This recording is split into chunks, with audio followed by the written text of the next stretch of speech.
ನಮಸ್ಕಾರ ಫ್ರೆಂಡ್ಸ್.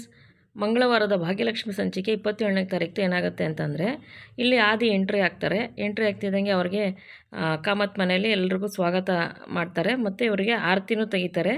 ಆದಿ ಎಂಟ್ರಿ ಆಗ್ತಿದ್ದಂಗೆನೇ ಕನಿಕಾ ಮತ್ತು ಅವ್ರ ಅಕ್ಕ ಎಲ್ಲ ಅವ್ರಿಗೆ ಆರತಿ ತೆಗೆದು ಒಳಗಡೆ ಕರ್ಕೋತಾರೆ. ಹೂವಿನ ಬೊಕ್ಕೆ ಕೊಟ್ಟು ವಿಶ್ ಮಾಡಿ ಒಳಗಡೆ ಕರ್ಕೋತಾರೆ. ಆದಿ ಏನಕ್ಕೆ ಬಂದಿದ್ದಾರೆ ಅಂತ ಯಾರಿಗೂ ಗೊತ್ತಿರಲ್ಲ, ಬಟ್ ಕನ್ನಿಕಾಗೆ ಮಾತ್ರ ಗೊತ್ತಿರುತ್ತೆ ಆದಿ ಅಣ್ಣ ಏನಕ್ಕೆ ಬಂದಿದ್ದಾನೆ ಅಂತ ಹೇಳ್ಬಿಟ್ಟು.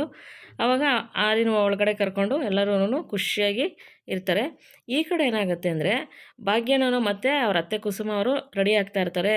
ಆವಾಗ ಭಾಗ್ಯ ಎಲ್ಲ ತೊಗೊಂಡಿದ್ಯಾ, ಚೀಟಿ ದುಡ್ಡು ಇವತ್ತೇ ಕೊಡ್ತಾನಂತ ಅಂತ ಭಾಗ್ಯವ್ರ ಅತ್ತೆ ಕುಸುಮ ಕೇಳ್ತಾರೆ. ಭಾಗ್ಯ ಹೌದತ್ತೆ ಕೊಡ್ತಾರಂತೆ, ಬನ್ನಿ ಹೋಗೋಣ ಅಂತ ಇಬ್ಬರು ರೆಡಿ ಆಗ್ತಿರ್ತಾರೆ. ಅಷ್ಟರಲ್ಲಿ ಅಲ್ಲಿಗೆ ಸುನಂದ ಎಂಟ್ರಿ ಆಗ್ತಾರೆ.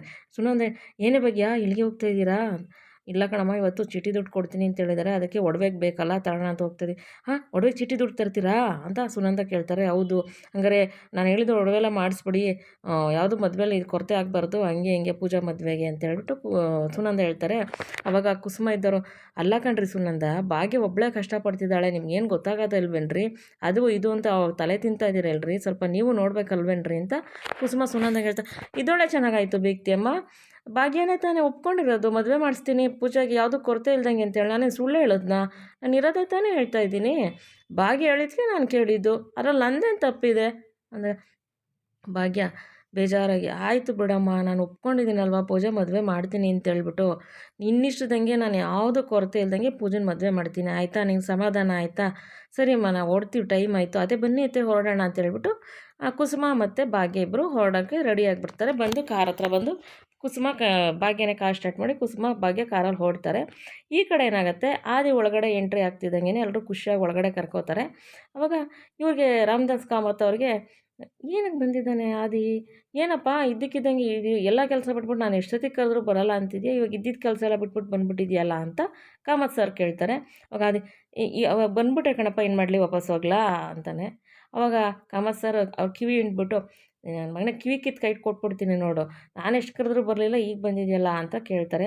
ಹೌದೌದು ಅಪ್ಪ, ಇವಾಗ ಇದು ನನ್ನ ಫ್ಯಾಮಿಲಿ, ನನಗೆ ನನ್ನ ಫ್ಯಾಮಿಲಿನೇ ಮುಖ್ಯ, ನನ್ನ ಫ್ಯಾಮಿಲಿ ಬಿಟ್ಟರೆ ನನಗೇನಿದೆ ಅಪ್ಪ, ಅದರಿಂದ ನನ್ನ ಫ್ಯಾಮಿಲಿಗೋಸ್ಕರ ಏನು ಬೇಕಾದ್ರೂ ಮಾಡ್ತೀನಿ, ಇಡೀ ಪ್ರಪಂಚದಲ್ಲಿ ನನ್ನ ಫ್ಯಾಮಿಲಿನೇ ನನ್ನ ಪ್ರಪಂಚ ಅಂತ ಹೇಳ್ಬಿಟ್ಟು ಹಾಗೆ ಹೇಳ್ತಾರೆ.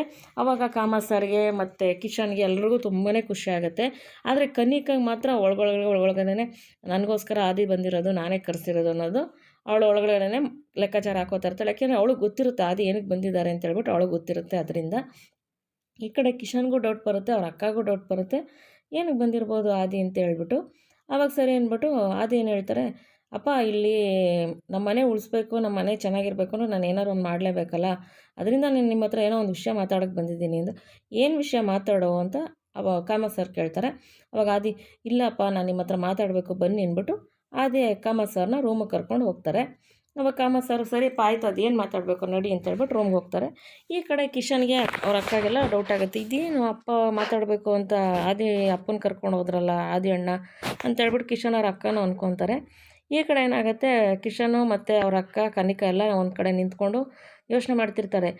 ಆದಿಬ್ಬರು ಏನಕ್ಕೆ ಬಂದಿರ್ಬೋದು ಅಂತ ಎಲ್ಲರೂ ಯೋಚನೆ ಮಾಡ್ತಿರ್ತಾರೆ. ಆವಾಗ ಕಿಶನ್, ಆದಿಬ್ರು ಏನಕ್ಕೆ ಬಂದಿರ್ಬೋದು ಕನ್ನಿಕಾ, ಇದ್ದಕ್ಕಿದ್ದಂಗೆ ಬಂದಿದ್ದಾರೆ, ನಮ್ಮ ಮನೇಲಿ ನಡೀತಿರೋದನ್ನೆಲ್ಲ ನೋಡೋಕೆ ಬಂದಿದ್ದಾರೆ, ನಮ್ಮ ಮನೆಗೆ ಒಂದು ದರಿದ್ರ ಅಂಟ್ಕೊಬೇಕು ಅಂತಿತ್ತು, ಆ ದರಿದ್ರನ ತೆಗ್ಸೋಕೆ ಬಂದಿದ್ದಾರೆ. ಏಕೆಂದರೆ ಇಲ್ಲಿ ಡ್ಯಾಡಿ ಆದಿಬ್ರು ಮಾತು ಬಿಟ್ಟರೆ ಬೇರೆ ಏನೂ ಕೇಳಲ್ವಲ್ಲ, ನಮ್ಮ ಮನೆಗೆ ಏನೇ ಮಾಡಬೇಕಾದ್ರೂ ಏನೇ ಆದ್ರೂ ಆದಿಬ್ರವನ್ನೇ ತಾನೇ ಸರ್ ಮಾಡೋದು, ಅದರಿಂದ ಒಂದು ದರಿದ್ರ ಬಂದು ಅಂಟ್ಕೊತಿತ್ತು, ಆ ದರಿದ್ರನ ದೂರ ಮಾಡಬೇಕು ಅಂತ ಆದಿಬ್ರು ಬಂದಿದ್ದಾರೆ ಅಂತೇಳ್ಬಿಟ್ಟು ಇವಳು ಇಂಡೈರೆಕ್ಟಾಗಿ ಪೂಜನ್ ಮದುವೆ ಕಿಶನ್ ಮದುವೆ ವಿಷಯ ಕೇಳಿರ್ತಾಳೆ. ಅದು ಕಿಶನ್ಗೆ ಗೊತ್ತಾಗುತ್ತೆ. ಕಿಶನ್ ಏನು ಮಾತಾಡೋಕ್ಕಾಗ್ದಲೇ ಸುಮ್ಮನೆ ನಿಂತಿರ್ತಾರೆ. ಬಟ್ ಅವ್ರ ಅಕ್ಕನಿಗೂ ಕನಿಕಾ ಮಾಡ್ತಿರೋದು ಇಷ್ಟ ಆಗಲ್ಲ, ಅವರು ಸೈಲೆಂಟಾಗಿ ನಿಂತಿರ್ತಾರೆ. ಈ ಕಡೆ ಏನಾಗುತ್ತೆ, ಕುಸುಮ ಮತ್ತು ಭಾಗ್ಯ ಇಬ್ಬರು ಚೀಟಿ ದುಡ್ಡು ತೊಗೊಂಡು ಬರ್ತಾ ಇರ್ತಾರೆ. ಕುಸುಮ, ಕಮ್ಮಿ ಕೇಳ್ಬಿಟ್ಟೆ ಕಣೆ ಭಾಗ್ಯ ನೀನು ಚೀಟಿ ದುಡ್ಡು, ನಾನಾಗಿದ್ದರೆ ಮಾತಾಡ್ತಿದ್ದೆ, ನಾನು ಸುಮ್ಮನಿರಿಸ್ಬಿಟ್ಟೆ ನೀನು ಅಂದರೆ, ಹೋಗ್ಲಿ ಬನ್ನಿ ಅತ್ತೆ, ಇವಾಗ ಇಷ್ಟು ದುಡ್ಡಿಗೆ ಎಷ್ಟು ಒಡವೆ ಬರುತ್ತೋ ಅಷ್ಟು ತೊಗೊಳ್ಳೋಣ, ಆಮೇಲೆ ನೋಡ್ಕೊಳ್ಳೋಣ ಕಣತ್ತೆ ಅಂತ ಇಬ್ಬರೂ ಮಾತಾಡ್ಕೊಂಡು ಕಾರಲ್ಲಿ ಬರ್ತಿರ್ಬೇಕಾದ್ರೆ ಸಿಗ್ನಲ್ ಬೀಳುತ್ತೆ, ಕಾರ್ ಹತ್ರ ಸಿಗ್ನಲ್ ಬೀಳುತ್ತೆ ರೋಡಲ್ಲಿ. ಸರಿ ಅಂದ್ಬಿಟ್ಟು ಭಾಗ್ಯ ಕಾರ್ನ ಸಿಗ್ನಲಲ್ಲಿ ನಿಲ್ಲಿಸಿರ್ತಾರೆ. ಕುಸುಮ ಭಾಗ್ಯ ಇದೇ ಮಾತಾಡ್ಕೊಂಡು ಸಿಗ್ನಲಲ್ಲಿ ಇರ್ತಾರೆ. ಸಿಗ್ನಲ್ ರೆಡ್ಡಲ್ಲಿರುತ್ತೆ. ಅದೇ ಟೈಮ್ಗೆ ಪಕ್ಕದಲ್ಲಿ ಒಂದು ಕಾರ್ ಬಂದು ನಿಂತ್ಕೊಳ್ಳುತ್ತೆ. ತುಂಬಾ ಇವ್ರ ಕಾರ್ಗೆ ಹತ್ರಕ್ಕೆ ಬಂದು ನಿಂತ್ಕೊಳ್ಳುತ್ತೆ. ಭಾಗ್ಯ ಲೆಫ್ಟ್ಗೆ ಹೋಗ್ಬೇಕಾಗಿರುತ್ತೆ. ಬಟ್ ಇವನು ತುಂಬಾ ಹತ್ರಕ್ಕೆ ಬಂದು ಕಾರ್ ನಿಲ್ಲಿಸ್ಬಿಟ್ಟು ಇನ್ನೇನು ಮೂವ್ ಮಾಡಬೇಕು ಅನ್ನೋಷ್ಟರಲ್ಲಿ ಇವ್ರ ಕಾರ್ನ ಆ ಕಾರ್ ಟಚ್ ಮಾಡಿಬಿಡುತ್ತೆ. ಟಚ್ ಮಾಡಿದಾಗ ಭಾಗ್ಯಗೆ ಅಯ್ಯಯ್ಯೋ ಅತ್ತೆ ಕಾರ್ ಟಚ್ ಆಗೋಯ್ತು ಕಣತ್ತೆ ನೋಡ್ದಾ ಕಾರ್ ಟಚ್ ಮಾಡ್ಬಿಟ್ಟು ನಾನು ಸರಿ ಸರಿ ಇರು ಅದು ದೀಪ ಕೆಂಪು ದೀಪ ಇದೆ ಹಸಿರು ದೀಪ ಬರಲಿ ನಾವು ಮೂವ್ ಮಾಡೋಣ ಇವ್ನು ಕಾಣಿಸಲ್ವ ಕೆಂಪು ದೀಪ ಇದೆ ಅಂತ ಹೇಳ್ಬಿಟ್ಟು ಇವ್ನಿಗೇನು ಬುದ್ಧಿ ಇಲ್ವಾ ಅಂತ ಕುಸುಮ ಬೈತಾರೆ. ಕುಸುಮ ಬೈದ್ಬಿಟ್ಟು ಆಮೇಲೆ ಗ್ರೀನ್ ಲೈಟ್ ಬೀಳುತ್ತೆ ಸಿಗ್ನಲು. ಅವಾಗಿಬ್ಬರು ಮೂವ್ ಮಾಡ್ತಾರೆ. ಅಷ್ಟರಲ್ಲಿ ಕಾರ್ ಟಚ್ ಮಾಡಿದವನು ಫಾಸ್ಟಾಗಿ ಮುಂದೆ ಹೋಗ್ಬಿಡ್ತಾನೆ. ಆವಾಗ ಭಾಗ್ಯ ಅವನ್ನ ಬಿಡಬೇಡ ಕಣೆ ಫಾಲೋ ಮಾಡು ಅಂತ ಕುಸುಮ ಹೇಳ್ತಾರೆ ಭಾಗ್ಯಗೆ. ಭಾಗ್ಯ ಹಾಗೆ ಫಾಲೋ ಮಾಡಿಕೊಂಡು ಅವ್ರ ಕಾರ್ನೇ ಹೋಗ್ತಿರ್ಬೇಕಾದ್ರೆ ಅವ್ರು ಎಷ್ಟೇ ಫಾಸ್ಟಾಗಿ ಹೋದರೂ ಅವ್ರ ಕಾರ್ ನಿಲ್ಲೋದೇ ಇಲ್ಲ. ಸರಿ ಅಂದ್ಬಿಟ್ಟು ಇಬ್ಬರು ಫಾಸ್ಟಾಗಿ ಹೋಗ್ತಾನೆ ಇರ್ತಾರೆ. ಇವರು ಡ್ರೈವರ್ ಇವ್ರನ್ನ ನೋಡ್ಬಿಟ್ಟು ಅಯ್ಯೋ ನನ್ನೇ ಫಾಲೋ ಮಾಡ್ಕೊಂಡು ಬರ್ತಾ ಇದ್ದಾರಲ್ಲಪ್ಪ ಇವರು ಕಾರ್ನಲ್ಲಿ ಅಂತ ಹೇಳ್ಬಿಟ್ಟು ಇವರು ಏನು ಮಾಡ್ತಾರೆ, ಈ ಕಾರ್ ಟಚ್ ಮಾಡಿರ್ತಾರಲ್ಲ ಡ್ರೈವರು ಅವರು ಫಾಸ್ಟಾಗಿ ಹೋಗ್ತಾ ಇರ್ತಾರೆ. ಭಾಗ್ಯ ಬಿಡ್ಬೇಡ ಕಣೆ ನಡಿಯೇ ಹೊಡಿಯೇ ಕಾರ್ನ, ಅದೇನೋ ಅದೇನೋ ಅಂತೀಯಲ್ಲ ಹಿಂದಕ್ಕೆ ಮುಂದಕ್ಕೆ ಎಲ್ಲ ಹಾಕ್ಬೇಕು ಅಂತ ಅದನ್ನೆಲ್ಲ ಹಾಕ್ಬಿಟ್ಟು ಅದೇನೋ ಕಾಲಲ್ಲಿ ಹಿಡ್ಕೊತಿಯಲ್ಲ ಹಿಡ್ಕೊಳ್ಳೆ ಬಿಡ್ಬೇಡ ನಡಿಯೇ ಅಂತ ಭಾಗ್ಯಗೆ ಕುಸುಮ ಹೇಳ್ತಿರ್ತಾರೆ. ಹ್ಞೂ ಅತ್ತೆ ಅಂತ ಭಾಗ್ಯನೂ ಹೋಗ್ತಾ ಇರ್ತದೆ. ಈ ಕಡೆ ಏನಾಗುತ್ತೆ, ಆದಿ ಕಾಮತ್ ಅವ್ರನ್ನ ಮಾತಾಡಬೇಕು ಅಂತ ಕರ್ಕೊಂಬಂದಿರ್ತಾರಲ್ಲ, ಕಾಮತ್ ಕೇಳ್ತಾರೆ ಏನು ವಿಷಯ ಹೇಳೋ ಅದಿ ಮಾತಾಡಬೇಕು ಅಂತ ಕರ್ಕೊಂಬಂದು ವಿಷಯ ಇದೆ ಅಂತಲೇ ಇದ್ದೆ, ಏನು ವಿಷಯ ಅಂತ ಹೇಳು. ಏನಿಲ್ಲ ಅಪ್ಪ ಏನೋ ಕಿಶನ್ ಮದುವೆ ಮಾಡಬೇಕು ಅಂತಿದ್ದೀರಾ ಅಂತೆ. ಹ್ಞೂ ಕಣೋ ಅಷ್ಟು ಬೇಗ ನಿಂಗೆ ಹೆಂಗೋ ಗೊತ್ತಾಗೋಯ್ತು ವಿಷಯ ಅಷ್ಟು ದೂರಕ್ಕೆ? ನಾನು ಎಂಗೇಜ್ಮೆಂಟ್ ಡೇಟೆಲ್ಲ ಫಿಕ್ಸ್ ಮಾಡಿಕೊಂಡು ಆಮೇಲೆ ನಿನ್ಗೆ ಹೇಳೋಣ ಅಂತಿದ್ದೆ ಕಣೋ, ಅಷ್ಟು ಬೇಗ ನಿನ್ನ ವಿಷಯ ಗೊತ್ತಾಗ್ಬಿಟ್ಟಿದೆಯಲ್ಲ. ಹೋಗ್ಲಿ ಬಿಡು, ಗೊತ್ತಾಗಿದ್ದು ಒಳ್ಳೆಯದೇ ಆಯಿತು. ಕಣೋ ಕಿಶನ್ಗೆ ಮದುವೆ ಮಾಡಬೇಕು ಅಂತ ಅಂದ್ಕೊಂಡಿದ್ದೀನಿ, ಒಂದು ಡೇಟೆಲ್ಲ ಫಿಕ್ಸ್ ಮಾಡೋಣ ಅಂದ್ಕೊಂಡಿದ್ದೀನಿ ಕಣೋ ಅಂತ ಹೇಳ್ಬಿಟ್ಟು ಆದಿಗೆ ಕಾಮತ್ ಸರ್ ಹೇಳ್ತಾರೆ. ಅವಾಗ ಆದಿ ಅಪ್ಪ ನನಗೆ ಯಾಕೋ ಈ ಮದುವೆ ಸರಿ ಇಲ್ಲ ಅಂತ ಅನ್ಸುತ್ತೆ, ಅದನ್ನು ಹೇಳೋಕ್ಕೋಸ್ಕರ ನಿಮ್ಮನ್ನು ಕರೆದೆ ಅಂದೆ. ಇಲ್ಲ ಕಣೋ ನಾನು ಕರೆಕ್ಟಾಗಿ ನಿರ್ಧಾರ ಮಾಡಿದ್ದೀನಿ, ಅವ್ನ ಮದುವೆ ಒಳ್ಳೆಯವ್ರ ಕಡೆನೇ ಒಳ್ಳೆಯ ಮನೆತನದಿಂದನೇ ಮಾಡ್ತಾಯಿದ್ದೆ ಹೆಣ್ತಂದು ಅಂತ ಕಾಮತ್ ಹೇಳ್ತಾರೆ. ಅವಾಗ ಇಲ್ಲಪ್ಪ ನೀವು ಯಾವತ್ತೂ ನನ್ನ ಮಾತು ಮೀರಿ ಏನೂ ಮಾಡಲ್ವಲ್ಲಪ್ಪ, ಅದಕ್ಕೆ ಹೇಳ್ತಾ ಇದ್ದೀನಿ. ನೋಡೋ ನನ್ನ ತಮ್ಮ ತೀರೋದ್ಮೇಲೆ ನನ್ನ ತಮ್ಮನ ಜಾಗದಲ್ಲಿ ನೀನು ನಿಂತಿದ್ಯಾ, ನೀನನ್ನು ನಾನು ನನ್ನ ತಮ್ಮನ ಮಗ ಅಂತ ಯಾವತ್ತೂ ಅಂದ್ಕೊಂಡಿಲ್ಲ. ನನ್ನ ಮಗ ಅಂತಲೇ ನೀನು ನಾನು ಸಾಕಿ ಬೆಳೆಸಿದ್ದೀನಿ. ನೀನೇನು ಅಂತಲೂ ನನಗೆ ಗೊತ್ತು, ನಾನೇನು ಅಂತಲೂ ನಿನಗೆ ಗೊತ್ತು. ನಾನು ಯಾವುದೇ ರೀತಿ ತಪ್ಪು ಮಾಡಲ್ಲ, ನಾನು ಯಾವುದೇ ನಿರ್ಧಾರ ತೊಗೊಂಡ್ರೂ ಕರೆಕ್ಟಾಗಿರುತ್ತೆ ಅಂತ ನಿನಗೆ ಗೊತ್ತಲ್ವೇನೋ ಆದಿ ಅಂತ ಕಾಮತ್ ಸರ್ ಹೇಳ್ತಾರೆ. ಅವಾಗ ಆದಿ ಹೌದಪ್ಪ ನಾನು ನಿಮ್ಮ ತಮ್ಮನ ಮಗ ಅಂತ ನೀವು ಯಾವತ್ತೂ ಅಂದ್ಕೊಂಡಿಲ್ಲ. ನಿಮ್ಮ ಮಕ್ಕಳಲ್ಲಿ ಯಾವ ರೀತಿ ನೋಡಿದ್ದೀರೋ ನನ್ನನ್ನು ಅದೇ ರೀತಿ ನೋಡಿದ್ದೀರಾ. ನಾನು ಯಾವುದು ಕೊರತೆ ಇಲ್ದಂಗೆ ನೀವು ನನ್ನನ್ನು ಸಾಕಿದ್ದೀರಾ. ಅದರಿಂದ ನನ್ನ ಫ್ಯಾಮಿಲಿ ಇದು, ಈ ನನ್ನ ಫ್ಯಾಮಿಲಿಗೆ ಯಾರಿಂದನೂ ಅನ್ಯಾಯ ಹಾಕ್ಕೊಡ್ದು, ನನ್ನ ಫ್ಯಾಮಿಲಿ ದೂರ ಹಾಕ್ಕೊಡ್ದು, ನನ್ನ ಫ್ಯಾಮಿಲಿ ಹೊಡಿಬಾರ್ದು ಅಂತ ನಾನು ಬಂದಿರೋದು ಅಪ್ಪ ಅಂತ ಹೇಳ್ತಾರೆ. ಆವಾಗ ಆದಿ ಇಲ್ಲ ಕಣೋ ನೀನು ಮಾತಾಡ್ತಿರೋದು ತಪ್ಪು, ನಾನು ಇದರಲ್ಲಿ ಕರೆಕ್ಟಾಗಿ ನಿರ್ಧಾರ ತೊಗೊಂಡಿದ್ದೀನಿ ಅಂತ ಕಾಮತ್ ಸರ್ ಹೇಳ್ತಾರೆ.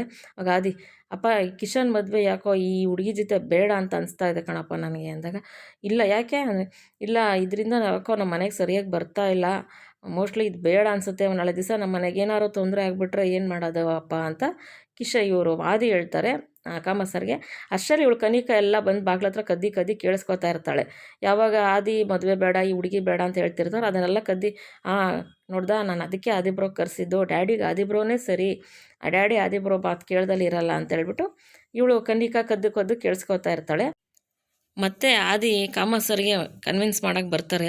ನೋಡಪ್ಪ ಈಗ ಆ ವಿಷಯ ಎಲ್ಲ ಬಿಟ್ಟಾಕು, ನೀನು ತಂಗಿದಿರೋ ನೀನು ಬರ್ತೀಯ ಅಂತ ಏನೇನೋ ವೆರೈಟಿ ಅಡುಗೆ ಎಲ್ಲ ಮಾಡಿಟ್ಕೊಂಡಿದ್ದಾರೆ. ಫಸ್ಟು ಕೈಕಾಲು ಮುಖ ತೊಳ್ಕೊಬಂದು ಫಸ್ಟು ಮಾಡಿರೋದನ್ನೆಲ್ಲ ತಿನ್ಬಾ, ಆಮೇಲೆ ಕೂತ್ಕೊಂಡು ಮಾತಾಡೋಣ, ಈ ವಿಷಯ ಇಲ್ಲಿಗೆ ಬಿಟ್ಬಿಡು ಅಂತೇಳಿ ಕಾಮತ್ ಸರ್ ಆದಿಗೆ ಹೇಳ್ಬಿಟ್ಟು ಹೋಗ್ತಾರೆ. ಆದಿ ಬೇಜಾರಿಂದ ನಿಂತ್ಕೊಂಡಿರ್ತಾರೆ. ಮತ್ತು ಈ ಕಡೆ ಏನಾಗುತ್ತೆ, ಕುಸುಮ ಮತ್ತು ಭಾಗ್ಯ ಕಾರ್ನ ಮುಂದೆ ಹೋಗ್ತಿರೋ ಕಾರ್ನ ಫಾಲೋ ಮಾಡ್ಕೊಂಡು ಹೋಗ್ತಿರ್ತಾರಲ್ಲ, ಅವ್ರು ನಿಲ್ಸೋದೇ ಇಲ್ಲ, ಕಾರ್ ಹೋಗ್ತಾನೆ ಇರುತ್ತೆ. ಭಾಗ್ಯ ಬೇಗ ಹೋಗಿ ಅಂತ ಅಂದ್ಬಿಟ್ಟು ಕುಸುಮ ಹೇಳ್ತಾರೆ. ಭಾಗ್ಯ ಫಾಸ್ಟಾಗಿ ಹೋಗ್ತಾ ಇರ್ತಾರೆ. ಆಮೇಲೆ ಅತ್ತೆ ಒಂದು ಕೆಲಸ ಮಾಡಿ ಕಾರ್ ನಂಬರ್ ನೋಡ್ಕೊಳ್ಳಿ ಅಂತ ಹೇಳ್ಬಿಟ್ಟು ಭಾಗ್ಯ ಕಾರ್ ನಂಬರ್ ಹೇಳ್ತಾರೆ 1563. ಕುಸುಮಾಂಬೆ ಹ್ಞೂ ಹೇಳ್ತೀನಿ 1 2 3 4 ಅವ್ರ ಬಾಯಿಲಿ ಏನೇನು ಬರುತ್ತೋ ಅದು ಹೇಳ್ತಿರ್ತಾರೆ. ಭಾಗ್ಯ ಅಯ್ಯೋ ಅತ್ತೆ ಅದಲ್ಲ ಬನ್ನಿ ಅತ್ತೆ ಪರವಾಗಿಲ್ಲ ಅಂತ ಇಬ್ಬರು ಗಾಬರಿಗೆ ಹೋಗ್ತಾನೆ ಇರ್ತಾರೆ. ಅವಾಗ ಹೋಗ್ತಿರ್ಬೇಕಾದ್ರೆ ಕುಸುಮ ಭಾಗ್ಯ ಒಂದು ಕೆಲಸ ಮಾಡಿ ಇನ್ನೊಂದು ಚೂರು ಮುಂದೆ ಹೋಗಿ ಅಂತ ಮುಂದೆ ಹೋಗಿಸ್ತಾರೆ. ಇನ್ನೇನು ಆ ಕಾರ್ಗೂ ಸಮ ಬರುತ್ತೆ. ಅವಾಗ ಕುಸುಮ ಸ್ವಲ್ಪ ಕಿಟಕಿಯಿಂದ ತಲೆ ಹಾಕ್ಬಿಟ್ಟು ಕಾರ್ ನಿಲ್ಲಿಸೋ, ಕಾರ್ನ ಗುದ್ದುಬಿಟ್ಟು ಹಂಗೆ ಹೋಗ್ತಾ ಇದೆಯಾ, ನಿಲ್ಲಿಸೋ ನಾನು ಎಷ್ಟು ಹೇಳ್ತಾ ಇದ್ದೀನಿ ನಿಲ್ಲಿಸೋ ಅಂತ ಕುಸುಮ ಕೂತ್ಕೊಂಡ್ರು ಆ ಡ್ರೈವರ್ ಕಾರ್ ನಿಲ್ಲಿಸಲ್ಲ, ಮತ್ತೆ ಫಾಸ್ಟಾಗಿ ಹೋಗ್ತಾ ಇರ್ತಾರೆ. ಭಾಗ್ಯನೂ ಫಾಸ್ಟಾಗಿ ಹೋಗ್ತಾ ಇರ್ತಾರೆ. ಈ ಡ್ರೈವರ್ ಏನು ಮಾಡಿಬಿಡ್ತಾರೆ, ಮುಂದೆ ಹೋಗ್ಬಿಟ್ಟು ಬಲಗಡೆಗೆ ತೊಗೊಂಡು ಹೋಗ್ಬಿಡ್ತಾರೆ. ಭಾಗ್ಯ ಗೊತ್ತಾಗ್ದಲೆ ಸ್ಟ್ರೈಟ್ ಹೋಗ್ಬಿಡ್ತಾರೆ. ಭಾಗ್ಯ ಅವ್ನು ಆ ಕಡೆ ಹೋಗ್ಬಿಡ್ತಾನೆ, ನೀನು ನೋಡೋರೆ ಮುಂದೆ ಹೋಗ್ಬಿಟ್ಟಲೆ. ಅಯ್ಯೋ ಅತ್ತೆ ನಂಗೆ ಗಾಬರಿಲಿ ಗೊತ್ತಾಗಲಿಲ್ಲ ಅತ್ತೆ. ಸರಿ ಇರುತ್ತೆ, ಸರಿ ಹಿಂದೆ ಬಾ ಯಾವುದೋ ಗಾಡಿ ಇಲ್ಲ, ಹಿಂದೆ ಬಂದ ಕುಸುಮನೇ ಹಿಂದೆ ನೋಡ್ಕೋತಾ ಇರ್ತಾರೆ. ಭಾಗ್ಯ ಹಿಂದೆ ಬಂದುಬಿಟ್ಟು ಮತ್ತೆ ಕಾರ್ನ ತಿರುಗಿಸ್ಕೊಂಡು ಅದೇ ದಾರಿಯಲ್ಲಿ ಡ್ರೈವರ್ ಯಾವ ಕಾರ ಹೋದ್ರಲ್ಲ ಅದೇ ದಾರಿಲಿ ಹೋಗ್ತಾ ಇರ್ತಾರೆ. ಇವ್ನು ಡ್ರೈವರ್, ಅಯ್ಯೋ ಈ ಹೆಂಗಸರು ನನ್ನನ್ನು ಬಿಡಂಗೆ ಕಾಣಲ್ವಲ್ಲಪ್ಪ, ಏನಪ್ಪ ಮಾಡೋದು, ನಮ್ಮ ಓನರ್ ಗೊತ್ತಾಗ್ಬಿಟ್ರೆ ನನ್ನನ್ನು ಸುಮ್ಮನೆ ಬಿಡ್ತಾರನಪ್ಪ ನಮ್ಮ ಯಜಮಾನ್ರು ಅಂತ ಹೇಳ್ಬಿಟ್ಟು ಕಾರ್ ತೊಗೊಂಡೋಗ್ಬಿಟ್ಟು ಅದನ್ನು ತೊಗೊಂಡೋಗಿ ಕಾರು ಓನರ್ ಮನೆ ಹತ್ರ ನಿಲ್ಲಿಸ್ತಾನೆ. ನೋಡಿದ್ರೆ ಅದು ಆದಿಯವ್ರ ಮನೆಯೇ, ಅದು ಆದಿದೆ ಕಾರು.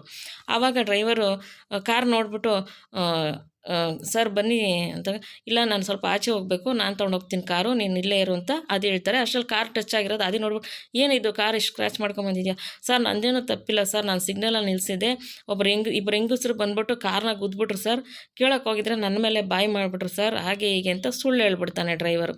ಆದಿ, ಹೌದಾ ಹೋಗ್ಲಿ ಬಿಡು, ನೀನು ನಿಂತಿದ್ದ ಗುದ್ದಿದ್ರೆ ಬಂದು ಅವ್ರು ಗುದ್ದಿದ್ರೆ ನೀನೇನು ಮಾಡೋಕ್ಕಾಗತ್ತೆ, ಸರಿ ಹೋಗ್ಲಿ ಬಿಡು, ಒಂದು ಕೆಲಸ ಮಾಡಿ ನೀನು ಇಲ್ಲೇ ಇರು, ಅಪ್ಪ ಎಲ್ಲರೂ ಹೋಗ್ಬೇಕಾರೆ ಅಪ್ಪನ ಕರ್ಕೊಂಡು ಹೋಗು, ನಾನು ಕಾರ್ ತೊಗೊಂಡೋಗ್ತೀನಿ, ನನಗೆ ಬೇರೆ ಕೆಲಸ ಇದೆ ಅಂತ ಹೇಳ್ಬಿಟ್ಟು ಆದಿ ಆ ಕಾರ್ ಸ್ಟಾರ್ಟ್ ಮಾಡ್ಕೊಂಡು ಹೋಗ್ತಾರೆ. ಅಷ್ಟರಲ್ಲಿ ಕುಸುಮಾನು ಭಾಗ್ಯ ಆ ಕಾರ್ನ ಹುಡುಕಿ ಸಾಕಾಗ್ಬಿಟ್ಟು ಕೊನೆಗೆ ಬಂದ್ಬಿಟ್ಟು ಒಂದು ಕಡೆ ನಿಲ್ಸ್ಕೊತಾರೆ. ಆದರೆ ಈ ಕಾರ್ ಸಿಗೋದೇ ಇಲ್ಲ. ಈಗ ಯಾವ ಕಡೆ ಹೋಯ್ತು ಅಂತಲೂ ಅವ್ರಿಗೆ ಗೊತ್ತಾಗಲಿಲ್ಲ. ಅಷ್ಟರಲ್ಲಿ ಕುಸುಮ, ಎಲ್ಲೋದನೇ ಭಾಗ್ಯ ಅವನು ಗೊತ್ತೇ ಆಗಲಿಲ್ವಲ್ಲೇ ಅಂದಾಗ, ಹ್ಞೂ ಅತ್ತೆ ಅಂತ ಅಂದ್ಬಿಟ್ಟು ಒಂದು ಸೈಡಲ್ಲಿ ಕಾರ್ ನಿಲ್ಲಿಸ್ಬಿಟ್ಟು ಇಬ್ಬರು ಈಚೆ ಬಂದ್ಬಿಟ್ಟು ಕಾರ್ ನೋಡ್ತಾರೆ.